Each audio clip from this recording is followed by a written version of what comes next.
Ça y est, un point lecture où j'ai un peu plus lu que d'habitude.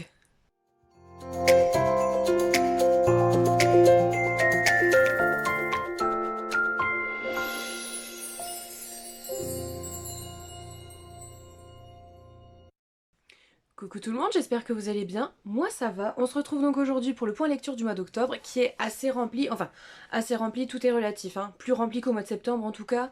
Voilà, j'ai réussi à prendre un rythme un peu plus soutenu de lecture, en plus il y a eu les vacances donc ça fait plaisir. Alors, je vous avais parlé du premier bouquin sur le point lecture du mois, il est où? Mais il est où là?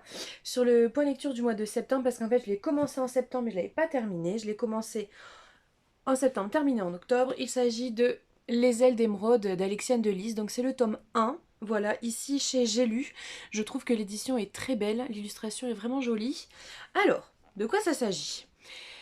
C'est l'histoire de Cassiopée qui a 18 ans en fait et elle doit quitter l'orphelinat où elle a vécu depuis ses 6 ans suite à un accident qui a pris la vie de sa mère. Voilà. En quittant l'orphelinat, elle est agressée dans la rue et elle se fait sauver in extremis par un beau jeune homme, Gabriel, qu'elle va revoir plusieurs fois, par-ci par-là, jusqu'au jour où en fait il la kidnappe et il l'emmène dans un autre monde. Il lui apprend qu'elle est une myrme. Enfin, c'est pas vraiment un autre monde, c'est un endroit caché sur Terre. Elle est une myrme, c'est une espèce de créature ailée à la mélange entre un ange et une fée. Enfin voilà, c'est vraiment une créature particulière, une myrme. Voilà. Alors, comment dire? Je voulais vraiment lire ce livre. C'est pas que j'ai été déçue, c'est pas que j'ai pas aimé, mais il y a plein de petits trucs en fait qui m'ont fait tiquer. Il y a quelque chose en fait qui était déjà le cas dans 200 d'écume et de glace. L'héroïne en fait est comment dire? Très rapidement, en fait, elle se fait à sa nouvelle condition. Elle devient une héroïne badass en très peu de temps. Comme j'avais marqué en fait sur le post Instagram que j'avais fait, je sais pas vous, mais moi si du jour au lendemain en fait je me faisais kidnapper, déjà je me laisserais pas faire autant qu'elle elle se laisse faire. Si je me fais kidnapper et qu'on me dit oui tu es une créature de légende etc, regarde tu as des ailes qui te poussent dans le dos. Je mettrais un peu plus qu'une semaine pour m'y faire, l'accepter et devenir la plus badass des guerrières. Voilà, donc c'est quelque chose que, voilà, on retrouvait dans 200 d'écume et de glace aussi. Je sais pas si en fait c'est le cas chez toutes les héroïnes d'Alexiane de Lys, je ne sais pas. J'aime beaucoup ce qu'elle fait, mais c'est vrai que là-dessus, en fait, voilà, c'est un peu... Non, bah non, quoi, c'est... Non, par pitié, non.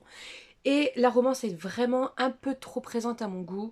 Alors c'est une jeune fille de 18 ans, certes, mais quand même quoi, quand même. Après, voilà, on peut essayer de mettre ça sur le compte du premier roman. Voilà, il me semble que c'est son premier roman.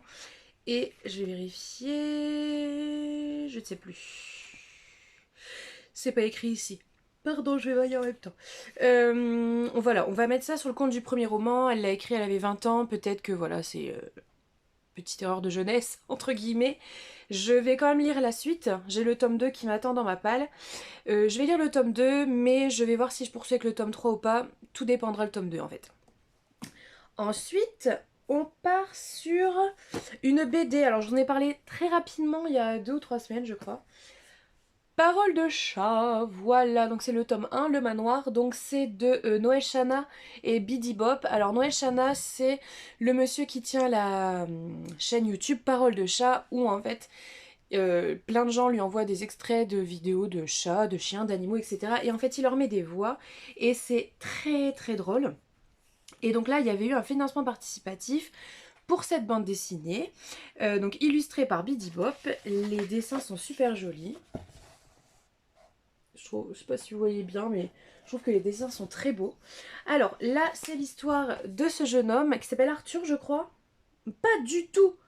Pourquoi Arthur, Julie? C'est son grand-père, mais il y a un personnage qui s'appelle Arthur dedans, non? Bon, bref. De J'en ai marre. Vous avez compris le jeu de mots? Donc l'histoire de ce jeune homme, Jean ai marre, qui, à la mort de son grand-père, en fait, hérite du manoir. Et il se rend compte en arrivant que son grand-père a une invention en fait qui traduit les miaulements des chats en paroles et se rend compte que quelqu'un veut voler cette invention pour que les chats dominent le monde ou alors pour se faire un max de thunes. Voilà, c'est vraiment pas mal, c'est mignon, les dessins sont sympas et puis on retrouve des chats. Et j'adore lui derrière là. Je me lèche toujours le trou de balle avant de manger, question d'hygiène. J'adore, c'est trop mignon. Pourquoi Arthur? Attendez, je vais vérifier, il y a bien Arthur dedans. Je l'ai pas rêvé. Alors, non, c'est Victor. Non, je sais pas pourquoi Arthur. Je m'adapte. Non, je sais plus. Bon, c'est pas très grave, hein, je m'invente une vie, c'est bien. On continue avec toute autre chose, on fait des grands écarts dans cette vidéo, c'est bien. Les 7 morts d'Evelyn Hardcastle de Stuart Turton, ici chez 10-18, qui m'avait été offert par ma cousine pour mon anniversaire. Merci Florentine, c'était vraiment une super lecture. Alors, de quoi ça s'agit? C'est l'histoire d'Aiden Bishop, un enquêteur, qui doit enquêter sur la mort d'Evelyn Hardcastle qui aura lieu ce soir à 23h. Le problème, c'est que tant qu'il n'a pas résolu l'énigme, tant qu'il n'a pas trouvé qui est l'assassin d'Evelyn Hardcastle, il va revivre en boucle cette même journée.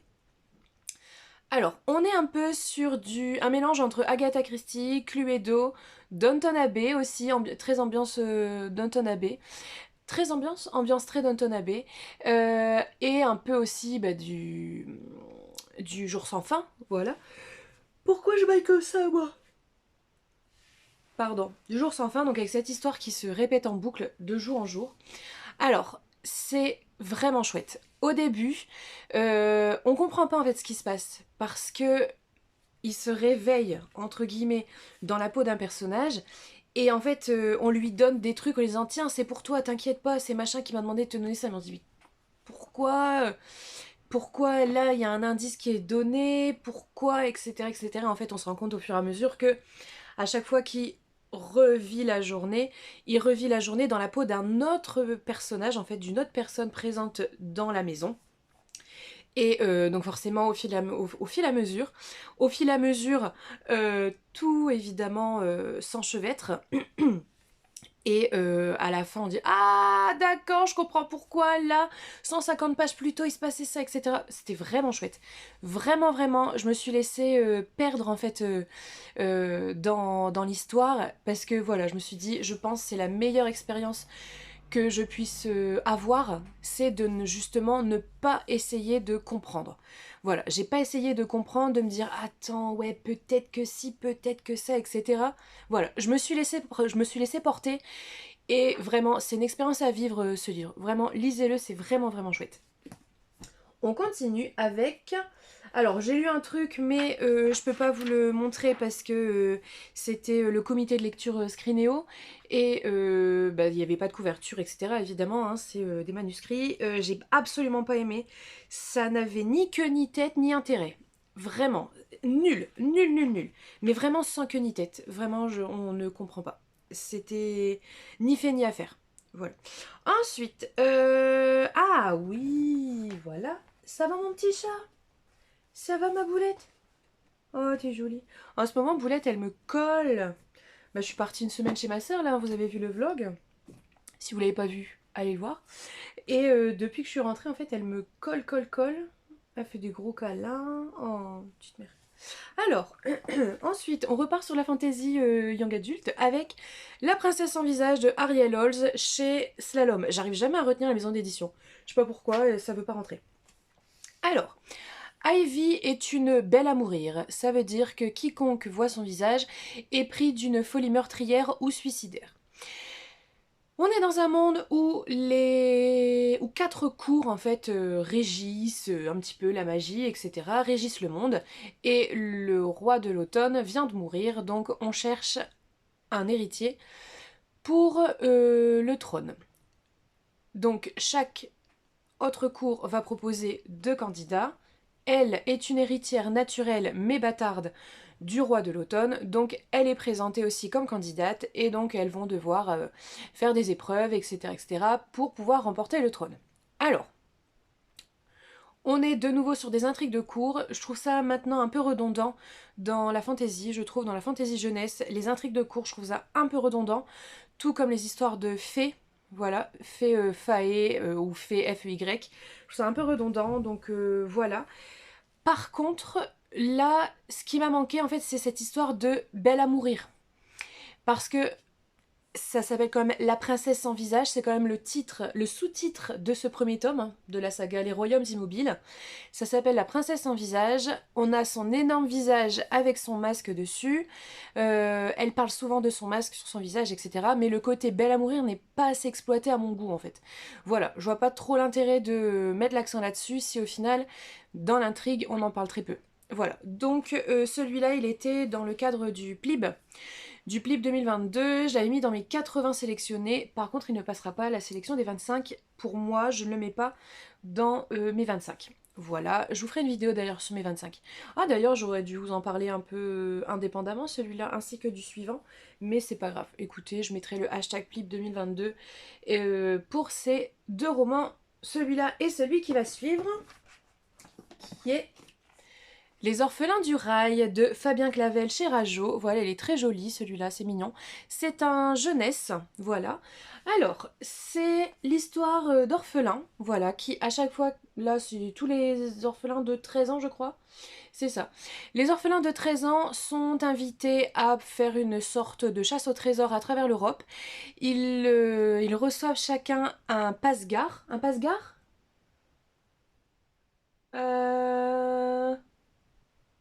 Ouais, je ne sais plus. Bon, c'est un ticket qui leur permet de voyager de gare en gare. Voilà, et à la recherche du fameux trésor, l'Adamant, Adamant, qui est une espèce de, voilà, de trésor. Et elle va rencontrer plusieurs autres orphelins qui sont aussi dans la course à l'Adamant, et voilà. Alors, je me suis demandé pourquoi il avait été mis dans le PLIB, celui-là, parce que c'est pas réellement de la fantasy. C'est pas en fait de l'historique au sens propre, parce qu'en fait là, on a le mania, on le voit pas dessus, non du tout. Le mania des chemins de fer, en fait, qui. C'est comme s'il avait tout inventé, en fait. Il a inventé le chemin de fer, il a inventé le téléphone, il a inventé ci, il a inventé ça. Mais il n'y a pas de magie, il n'y a pas de créatures fantastiques, etc. Donc, bon, on peut dire oui, c'est parce qu'on a ce mania des fers à cheval.